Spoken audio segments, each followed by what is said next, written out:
Welcome to Zen Rose Garden Behind the Scenes. Coming up in this video, eliminating negative self-talk. This is part of our Mediumship Development Training. If you are just getting to know us, I'm Heather. And I'm David. Zen Rose Garden. And if you've just found us, welcome. Say hi in the comments. It's terrific to connect. And magnificent to connect. If you're watching live, give us a hashtag live tribe. And if you're watching on the replay, hashtag replay fam.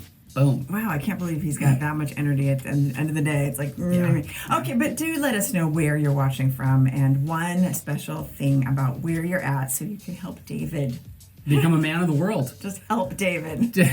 Yes, please help me. So if you are a healing arts professional or you just want to be, put a hashtag healing pro in the comments and let us know what you do or what you want to do. Negative self-talk is the turd in the punch bowl of your life. That really messes up our clarity. Yeah, because poop in the punch bowl is not cool. Right, but we sometimes have this habit of negative self-talk, and it becomes the poop in the punch bowl of our mediumship and our clarity and our psychic senses. It gets in the way of the real stuff. So we want to know how many of you have ever struggled with negative self-talk. And more importantly, who taught you this very inefficient self-improvement method?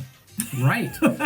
Does it come maybe from a fear of punishment or embarrassment? So here's the thing. Negativity abounds in our world, right? It is just there. It's going to be there. But it is also easy to tune into if we are already in the habit of being negative quietly to ourselves. Ashamed in the quiet of our own headspace. So, sometimes we try really hard to be positive on the outside. But on the inside, we end up beating ourselves down with that negative self-talk. It's like our dirty little secret, right? It's like the turd in the punch bowl of our lives. And it's there sometimes on a very subtle level. Right. And when you're stirring that punch bowl and it rises to the top, stop drinking the punch. That's what I'm saying. So this is actually such a common thing that it often becomes so integrated into our way of thinking that we don't even think twice about it. So we think it is okay. Not okay. Like sometimes we think we're just self-checking when we're really, Pooping on yourself. Don't do it. Self-defecating. I think anyway. So we like to say, listen, if your best friend were feeling some kind of way and discouraged, okay, would you talk to them the way that you probably talk to yourself? And sometimes we do this in the simplest ways, like we do something that we're embarrassed about. We slip up when we say some stupid thing. Oh man, I'm so stupid. Like on camera, like we do constantly. Obviously, we're just over this it. Guy. You're like, oh my God, that was so stupid. And you think that's okay, but is it? No, I don't think so. I don't, but I think that becomes so natural to us, and sometimes it's like, why do I do that? The only reason that it seems natural is because you have trained the habit of talking crap to yourself. And it is a habit because for some reason we think that if we say, oh, that was stupid, then we're acknowledging that we didn't mean to do that. And we wish we would have done it better, but who are we really trying to prove ourselves to? It's like, I said some stupid thing. Denise says, yep, Gemini, always in my head, not always kind to myself. Yeah, been there. And the good news here is that because this is a habit, you can retrain it.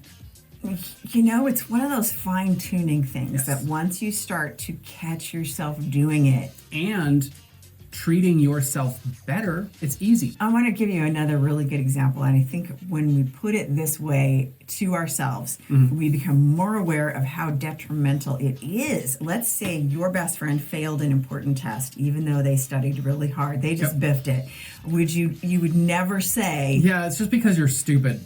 No one wants to hang out with you anyway. Like you're a tool, right? Don't do that, and don't do it to yourself. But I think that we do this. It's okay to do it to ourselves.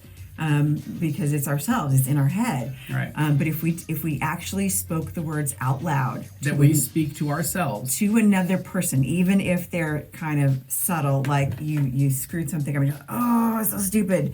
You wouldn't even do that little seemingly innocuous thing to, oh my gosh, you're so stupid. Because you would be a dick.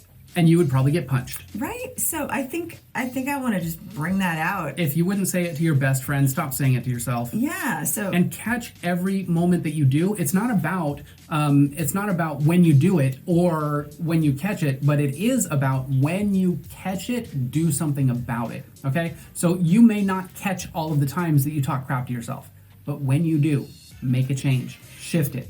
So now I've kind of like consciously worked on this the last decade or so for me, because I realized how often I would do it and how much it was just a repeated pattern of what I'd been told to, like, motivate myself through some sort of guilt or humiliation or shame. I was like, oh, that's a learned behavior. Yeah. But now when I have moments of that, oh my God, that was so dumb. I go, whoa, stop that right now. Faster to catch, faster to release, faster to change, right? So here's the part you need to learn if you're going to go pro at anything, not just mediumship, not just a healing arts metaphysical entrepreneur, but particularly a metaphysical entrepreneur, because you're trying to teach other people how to be positive, right? So this is not a sustainable practice, because you will have people popping up that are negative towards you, right? If you're already being negative to yourself, it's going to be very hard to step over the bodies.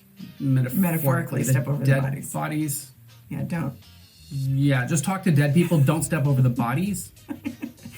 Step over the bodies too. I'm not sure that came off quite the way we wanted it Probably to. So not. when you stop the negative self-talk once and for all, okay? Yes. You get out of your own energetic way, and you're actually practicing what you preach. And clients love that when you practice what you preach. Even the dead ones. Because if you do mediumship and you work with dead clients, they love that you're being real. Or you're a mortician. So I am not saying don't self-check. Don't get into this, oh, I'm just perfect everywhere and I don't, that's like... I am full of love and light. Right. Wow, you sounded like a hobbit. So don't It's a hobbit I got to get over. Yeah, so I'm not saying don't self-check and ignore... I got to change the hobbit. Yeah, and ignore... There he goes, bad puns at the end of the day. So, and ignore stuff you need to improve. Don't do that. I'm saying, yes, do that. Run some diagnostics.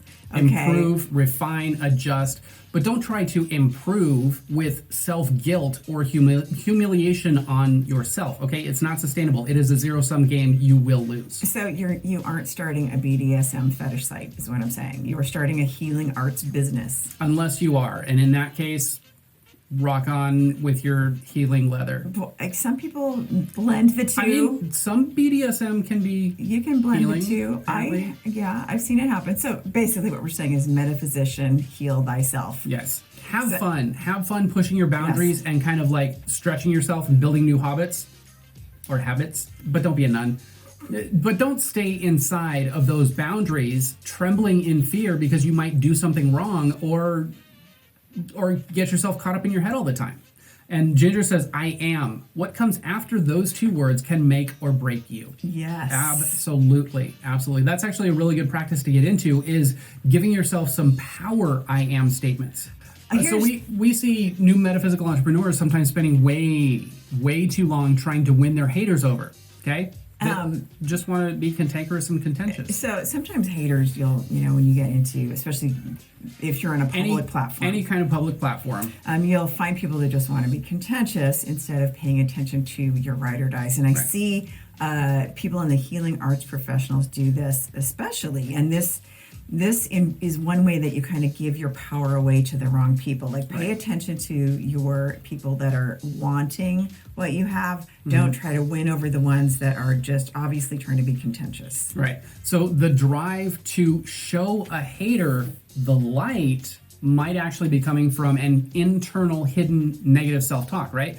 If somehow you can prove yourself to them, you can then be okay, right? Like, I saved one, but you know what? Because that shit gets amplified when it is also coming from some hater who's 45 and still living in their parents' basement. They're not ready for you. They're not your client. So if you've got this kind of a person... Talk to the people that love to talk to you. Pay attention to, put your energy towards the people. I see a lot of people that are starting their healing arts profession that will pay more attention to...